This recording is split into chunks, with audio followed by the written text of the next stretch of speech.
তামোল কটা কটাৰীয়ে মাটি খান্দি ৰাম নাম লৈ ইয়াত আহি ভক্তসকলে নাৱত উঠি আহি তেওঁলোকে এই জেগাত মাটি দিছে। মাটি দিওঁতে এটা ডাঙৰ প্ৰকাণ্ড পাহাৰ সৃষ্টি হৈছিল। যেতিয়া সন্ধিয়া দবা কাঁহ শংখ বাজে সেইখিনি সময়ত যিটো আমাৰ আনন্দৰ অভিযোগ সেইটো কোনেও প্ৰকাশ কৰিব নোৱাৰে। এই ভাষাৰে কোনো প্ৰকাশ নহয়। ইমানেই এটা আনন্দ উৎসৱ হয়। তুমি যে ঘৰ আছে, ক'ৰবাত বাৰী আছে, কিবা গৰু আছে, ম'হ আছে, মোৰ পৰিবাৰ আছে, ল'ৰা ছোৱালী আছে, আমাৰ সেইটো ধান্দা নাই। মানে নিমখ দিব লাগে বোলে ইয়াত। যদি গুৰুজনাৰ শ্ৰীচৰণত যদি নিমখ দান কৰে তেনেহ'লে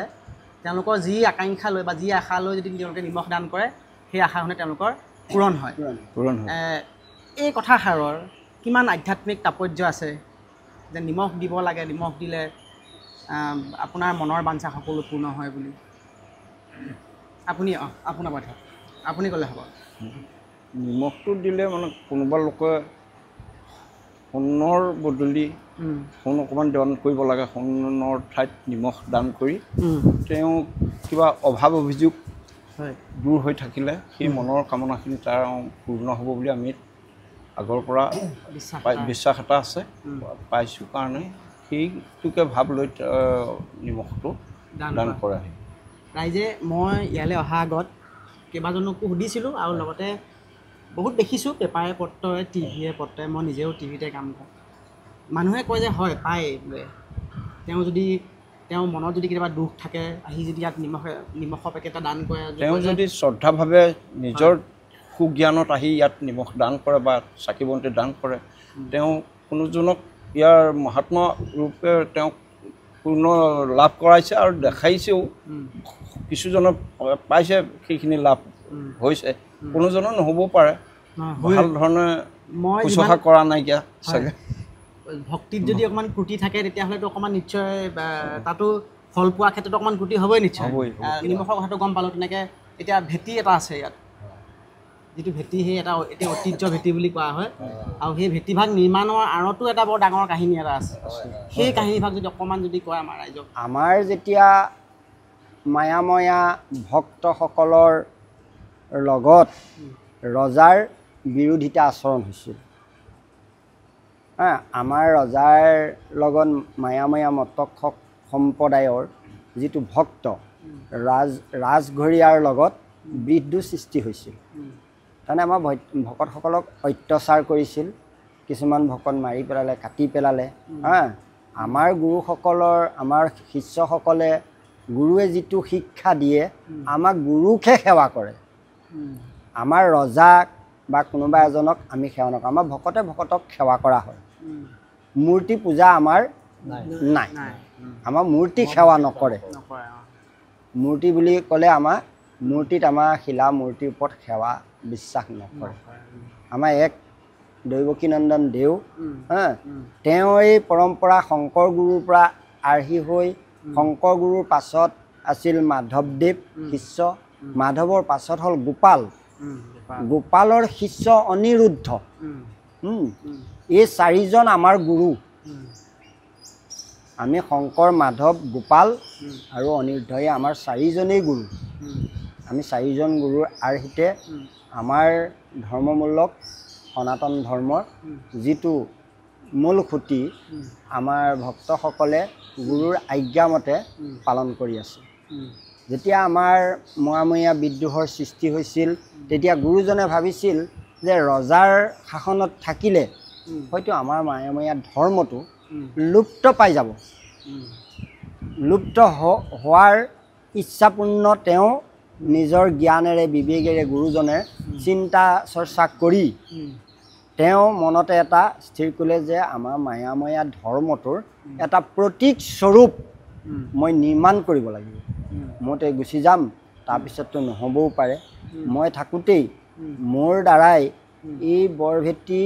বিখ্যাত এই ভেটিটো নিৰ্মাণ কৰি থৈ গৈছিল সেই অষ্টভুজ গুৰুজনাই।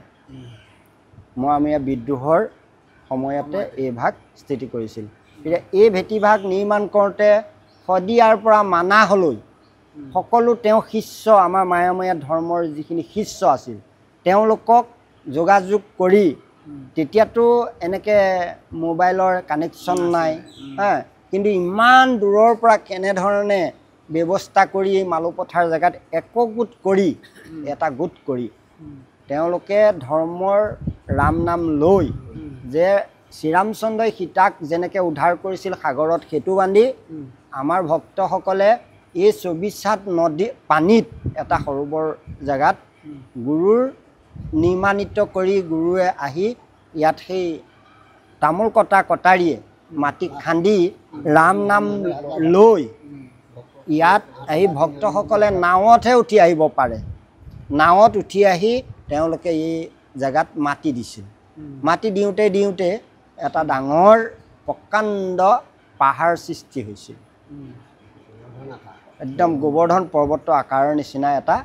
বহুত ওখকৈ হৈছিল সেই ভেটি ভাগতে এতিয়া কমিছে আৰু এতিয়া অলপ ডাঙৰ হৈ আমাৰ এই জেগাবোৰ বাম হৈ গ'ল আমাৰ যেতিয়া এই নামঘৰ ভাগ স্থাপন কৰোঁতে পানীয়ে আমাৰ কলাফুল পাই যায় প্ৰথম টিয়নি ৰয় তেনেকুৱা এই জেগাবোৰ এই জেগাতে এই নামঘৰৰ ভাগ নিৰ্মাণ কৰিছিল আমি জনাৰ পৰা আমি ইয়াত যদি এই নামঘৰ ভাগ নিৰ্মাণ কৰিছিল সেই গুৰুৰ আৰ্হিতে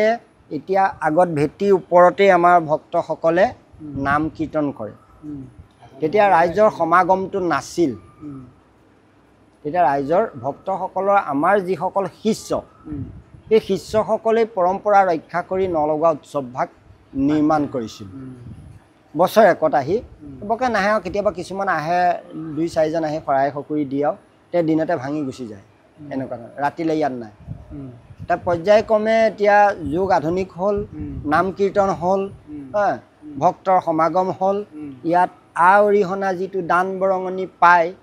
সমিতিয়ে গোট খাই এই নামঘৰ ভাগ কৰিলে ইয়াৰ চহুদৰ চাৰিওপাশটো এতিয়া সৌন্দৰ্য কৰিছে এটা বস্তু আপুনি এবাৰ চুই গৈছে বস্তুটো এই আঘোণ মাহত নখোৱা উৎসৱ ইয়ালৈ যিমান ভক্ত আহে সেই আঘোণ মাহত লগোৱা উৎসৱটোত হয়তো অসমত একেবাৰে বিৰল এইটো অসমৰ বেলেগ প্ৰান্তত ইমান মানুহ একেলগে গোট নাখায় এতিয়া কওকচোন এই যে মানুহখিনি ইমান ধুনীয়াকৈ ইমান সংখ্যক মানুহবিলাক যেতিয়া আহে কেনেকুৱা লাগে তেতিয়া আপোনালোকৰ সকলো চাগে ভাল লাগে তেতিয়া আমি আমাৰ যেতিয়া ইয়াত ভক্তসকল আহি নোপোৱা আমাৰ দুদিনীয়া বা কাৰ্য হয় 3 দিনীয়াও হৈ যায় যেতিয়া দুদিনীয়া কাৰ্য হয় আগদিনাখনে সম্পূৰ্ণ মানুহখিনি আহি নাপায় আমাৰ ইয়াত যিটো সন্ধিয়া আমাৰ বন্তি প্ৰজ্বলন হয় আমাৰ বন্তি ইয়াত এতিয়া 257 গছ বন্তি প্ৰজ্বলন হৈছিল এই 257 গছ যেতিয়া সন্ধিয়া দবা কাঁহ শংখ বাজে সেইখিনি সময়ত যিটো আমাৰ আনন্দৰ অভিযোগ সেইটো কোনেও প্ৰকাশ কৰিব নোৱাৰে এই ভাষাৰে কোনো প্ৰকাশ নহয় ইমানেই এটা আনন্দ উৎসৱ হয় তুমি যে ঘৰ আছে ক'ৰবাত বাৰী আছে কিবা গৰু আছে ম'হ আছে মোৰ পৰিবাৰ আছে ল'ৰা ছোৱালী আছে আমাৰ সেইটো ধান্দা নাই মানে মায়ামোহ যে থাকে মোহ থাকে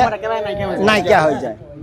কিন্তু একান্ত মানে সকলো ভক্তে যেতিয়া 257 গছ বন্তি 257জন ভকত লাগিব গুৰুৰ সহিতে গুৰুসকলক আগ কৰি লৈ গুৰু তাৰপিছত আমাৰ ভক্তসকলে সেই বন্তি প্ৰজ্বলন কৰা হয় বন্তি প্ৰজ্বলন কৰাৰ উৎসৱটো মানে এটা সৌন্দৰ্য হয় তাক থকাজনেহে জানিব অভিযোগ যিটোজন সকলে ঘৰত যে আমাৰ ঘৰ এখন আছে পাহৰি যাওঁ তেতিয়া সেই দিনটোৰ পৰা আমাৰ নলগা ভাগ ভাগি নোযোৱালৈকে আমাৰ একো হেৰি নাথাকে এই লগোৱা উৎসৱ ভাগ যে পাতে মহত্বটো কি মানে ইয়াৰ অতীতৰ লগত কি সম্পৰ্ক জড়িত হৈ আছে অতীতৰ লগত যেতিয়া আমাৰ গুৰুজনা অষ্টভুজ গুৰুজনা এই ভেটিভাগ নিৰ্মাণ কৰিলে নিৰ্মাণ কৰোঁতে আহোম ৰজাই আহি আক্ৰমণ কৰিছিল আক্ৰমণ কৰোঁতে গুৰুজন ইয়াতে অন্তৰ্ধান হৈছিল এই ভেটিৰ ওপৰতে তেওঁ ভকতসকলে নাম কীৰ্তন কৰিলে তেওঁ অকণমান সময় বিচাৰি তেওঁ ধ্যান কৰোঁ বুলি তেওঁ ঈশ্বৰ উপাখ্যানা কৰিলে কৰি তাতে সেই জেগাতে আঁৰ কাপৰ তলতে তেওঁ কেনি গ'ল কি হ'ল কোনোৱে ক'ব নোৱাৰিলে আজিও পৰ্যন্ত আমি তেওঁক বিচাৰি পোৱা নাই ভকতসকলে নাম লৈ আছে যেতিয়া দেৰি হৈছে ৰজাৰ যিসকল আহিছে আক্ৰমণ কৰিবৰ কাৰণে তেওঁলোকে বস্তুটো যেতিয়া আমাৰ ভক্তসকলেও চোৱা নাই চাবলৈতো তেওঁ আৰ কাপোৰত কৈছে ধ্যানত আছে কোনো ধ্যান ভংগ নকৰে তাৰপিছত গৈ ৰজাৰ খং উঠি গ'ল খং উঠি যোৱাৰ পিছত চাইছে এতিয়া ৰজা নাই নহয় ৰজা আমাৰ গুৰুজন নাই নহয় কেনি গ'ল কি কথা গোটেই ভেটিটো বান্ধ লৈ ৰজাৰ সৈন্যই বেৰি থকাৰ অৱস্থাত তেওঁ কেনি গ'ল কোনেও গম নাপালে আজিও গম নাপালে মানে সেইটো এটা ৰহস্য হৈ থাকিলে সেইটো ৰহস্যই হৈ থাকিলে মানে সেইটো এটা প্ৰমাণ এতিয়া কিছুৱে কয় যে সৰুকলি বৰকলি সোণৰ নাও লৈ তেওঁ পলাই গুচি গ'ল ইয়াৰ পৰা পলাই গ'ল বুলি কৈছে কোনেওতো দেখা নাই কোনেও দেখাই নাই তেওঁ কাপোৰৰ তলত আঁৰ কাপোৰ নেদেখা কাপোৰৰ তলত সোমাই থকা অৱস্থাত তেওঁ কেনি পলাই গ'ল তাকতো কোনেও ক'ব নোৱাৰিলে আজিলৈকে ক'ব নোৱাৰিলে পৰাজন হোৱাও নাই এনেকুৱা এটা কাহিনী আমি সেই গুৰুজনৰ আৰ্হিতে আমি গুৰুজনৰতো একো নাপালোঁ তেওঁ এটা তিথি এটা কৰিবলৈ নাপালোঁ মহেশ এটা তেওঁ শ্ৰাদ্ধ কৰিবলৈ নাপালোঁ ভকতসকলেতো একো কৰিবলৈ নাপালে তেওঁৰ কাৰণে তেতিয়াৰ পৰাই ভকতসকলে আমাৰ সেই ন মূলা বস্তুটো যিটো আমি কৃষিজীৱী মানুহ সকলোৱে এবছৰলৈ খেতি কৰোঁ আমি 6 মাহ কৰোঁ 3 মাহ লাগে 3 মাহটো খেতি কৰোঁ কিন্তু এবছৰে খাব লাগে তেতিয়া সেই ধানখিনি যিটো আমাৰ পথাৰত উৎপন্ন হয় তেতিয়া আমি প্ৰথমে আৰম্ভ কৰোঁতেই কৈ থোৱা আছে প্ৰতিশ্ৰুতি দি থোৱা আছে যে গুৰুত লাগিব ভকতক লাগিবা খোজনীয়া লাগিবা মগনীয়া লাগি যাবা তাৰপিছত আমাৰ পচা শৰীৰত লাগিব সেইটো আমাৰ প্ৰতিশ্ৰুতি আছিল সকলোৰে সেই প্ৰতিশ্ৰুতিৰ মতে আহি আমাৰ যিমান মায়াময়া শিষ্য আছে সকলোৱে সেই অৰ্ণমুঠি আঘোণ মাহত দাই কাটি প্ৰথমে এই বৈকুণ্ঠলৈ লৈ আহে তাৰ সেই চাউল মুঠি পিঠা খুন্দি পেলাই মিঠৈ ছিষ্টেমত আমাৰ সাজ বুলি কয় সেই সাজ ইয়াত সকলোৱে ভক্ষণ কৰে ভক্ষণ কৰাৰ পাছতহে আমাৰ গৃহত আমি সেই কিছুমানে সেইদিনাখন ৰাতি গধূলিও খাব পাৰে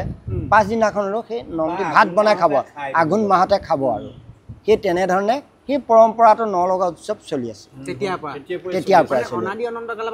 অনাদি অনন্ত কালৰ পৰা চলি আছে এতিয়া তাৰমানে অকল আমাৰ মায়াময়া শিষ্যসকলৰ ভিতৰতেই নহয় এতিয়া সদৌ অসমত সেই বস্তুটো ভাল লাগি গৈছে এটা নলগা উৎসৱ এটা আছে বুলি প্ৰকাশ পাইছে আৰু এটা প্ৰবাদ এটা আছিলে আগতে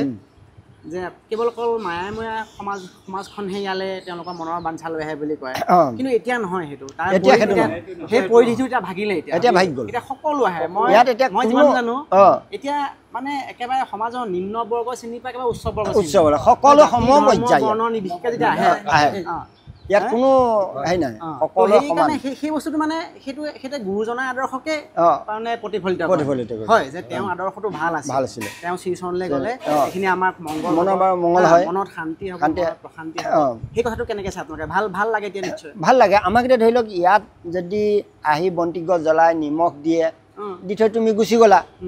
আকৌ পাছত আহি মোৰ কামটো বহুত ভাল হৈ গ'ল নহয় মোৰ মনটো ভাল লাগি গ'ল তাতকৈ আমাক কি লাগিব যে গুৰুজনক আমি কিবা এটা জনাইছিলোঁ কৈছিলোঁ কাহিনীটো কিন্তু তেওঁ মান্তি হৈ তেওঁক সুস্থ কৰিলে